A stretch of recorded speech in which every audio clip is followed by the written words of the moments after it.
Halo semuanya, selamat datang kembali. Oke, hari ini kita bakal bahas sesuatu yang wow, luar biasa banget. Sesuatu yang sering kita anggap sebagai keajaiban. Gimana ceritanya seorang bayi bisa jadi penghafal Al-Quran? Dengerin deh pertanyaannya. Emang kedengarannya mustahil banget kan? Ngelihat anak sekecil itu bisa melantunkan ayat-ayat suci dengan begitu lancar, ya pasti bikin kita semua kagum. Tapi beneran bisa nggak sih? Kalau iya gimana caranya? Nah, ini dia nih, inti dari semua pembahasan kita. Keberhasilan ini tuh bukan anomali biologis atau keajaiban yang datang tiba-tiba. Ternyata di baliknya itu ada sebuah sistem, ada metode yang terstruktur banget dan bahkan didasari sama pemahaman mendalam tentang cara kerja otak kita. Oke, kita mulai bedah ya. Jadi, langkah pertama yang harus kita lakuin adalah mengubah cara kita memandang fenomena ini.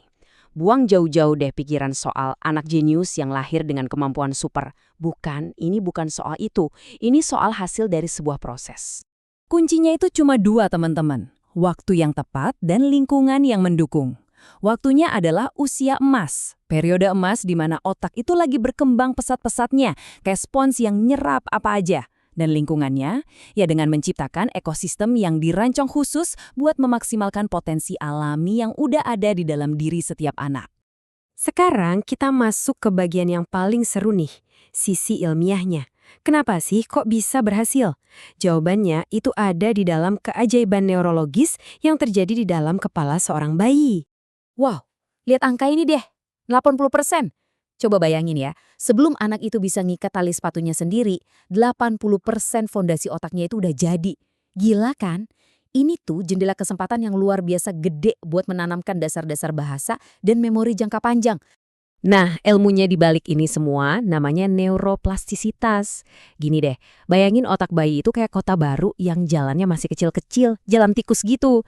Nah, setiap kali dia dengar lantunan Al-Quran diulang-ulang, jalan-jalan tikus itu seolah-olah diaspal, terus dilebarin, sampai akhirnya jadi jalan tol super buat informasi itu. Makin sering didengar, ya makin kuat dan makin cepat koneksinya. Dan prosesnya ini nggak ujuk-ujuk kejadian gitu aja. Jadi, metode hafalan ini tuh secara sistematis nargetin 4 tahap memori. Pertama, encoding, pas telinga si bayi nangkep suara murotal. Terus, storage, informasinya disimpan.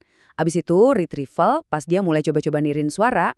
Dan yang sering kita lupain tapi penting banget, consolidation, di mana memorinya itu dikuatin pas dia tidur. Oke, yang menarik banget kan, gimana sih sains ini diterapin di dunia nyata?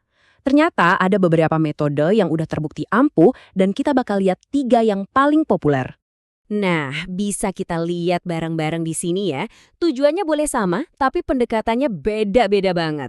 Misalnya, metode Tabarak. Ini fokusnya ke audiovisual. Jadi anak nonton video kori buat niru gerakan bibir. Jadi interaktif banget dan orang tua perannya jadi fasilitator. Beda lagi nih sama metode Ella Budi. Ini benar-benar menekankan repetisi intensif. Orang tua jadi guru utama ngebisikin ayat atau talqin langsung sampai 20 kali pengulangan dan suasananya harus bebas gangguan. Terus ada metode Hatam. Ini lebih ke pendengaran pasif yang nyala terus-menerus. Di sini, peran orang tua adalah sebagai penata lingkungan. Mastiin aja audio playernya selalu aktif. Masing-masing unik kan? Oke, teori udah, metode udah. Sekarang gimana sih wujud nyatanya dalam rutinitas sehari-hari? Karena kuncinya di sini, ya konsistensi. Ini bukan program les akhir pekan loh. Ini bener-bener jadi gaya hidup. Tabelnya keren banget sih ngegambarin gimana metodenya itu dijodohin pas banget sama tahap perkembangan otak anak. Di usia 0-6 bulan, fokusnya cuma dengerin aja secara pasif. Nah, pas masuk 6-12 bulan, baru deh interaksi visual dan ikatan emosional jadi penting. Nanti di atas 1 tahun, proses niru atau talqin aktif baru dimulai. Jadi semuanya benar-benar ngikutin alur kesiapan otak si anak. Dan inilah dia wujud nyata dari keseharian mereka.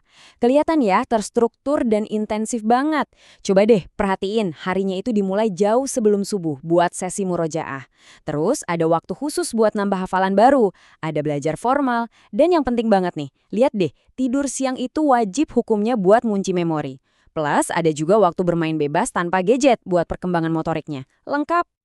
Tentu aja, semua proses belajar ini kan nggak terjadi di ruang hampa ya. Jadi, apa yang dimakan si anak dan apa yang dijauhkan dari lingkungannya, itu sama pentingnya dengan apa yang dia dengar. Otak itu organ yang rakus banget loh sama nutrisi. Ingat jalan tol super yang tadi kita bahas? Nah, buat ngebangunnya, itu butuh material atau bahan baku yang paling top. Asam lemak kayak omega-3 itu ibarat batu batanya. Zat besi dan kolin mastiin pasokan energi dan komunikasi antar sel sarafnya lancar jaya. Ini fondasi biologisnya. Nah, kalau tadi soal apa yang harus dimasukkan, sekarang kita bahas apa yang harus dikeluarkan atau dihindari. Jadi gini, pas otak lagi sibuk-sibuknya ngebangun jalur buat bahasa lisan, malah diganggu sama stimulus visual dari gadget yang cepat banget. Ini tuh terbukti ngehambat prosesnya. Jadi ini bukan lagi soal opini, ini temuan riset. Makanya lingkungan nol gadget jadi salah satu kunci suksesnya. Oke, jadi dari semua penjelasan panjang lebar tadi, apa sih intinya? Apa prinsip utama yang bikin semua ini berhasil? Semua ini sebenarnya bisa kita kerucutkan jadi 4 pilar utama.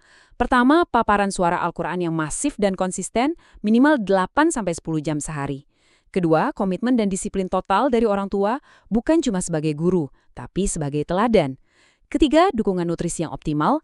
Dan yang terakhir, dan ini mungkin yang paling penting, semuanya harus dilakukan dengan pendekatan berbasis cinta dan kebahagiaan, bukan paksaan. Nah, obrolan kita hari ini ninggalin satu pertanyaan besar buat kita semua renungin. Metode ini kan nunjukin hasil yang luar biasa ya dalam konteks hafalan Al-Quran. Coba deh bayangin, potensi luar biasa apa lagi yang bisa kita buka kalau prinsip-prinsip ini, yaitu pendidikan yang selaras sama cara kerja alami otak, kita terapin di bidang-bidang lain. Sesuatu yang patut kita pikirkan bersama. Terima kasih sudah menyimak.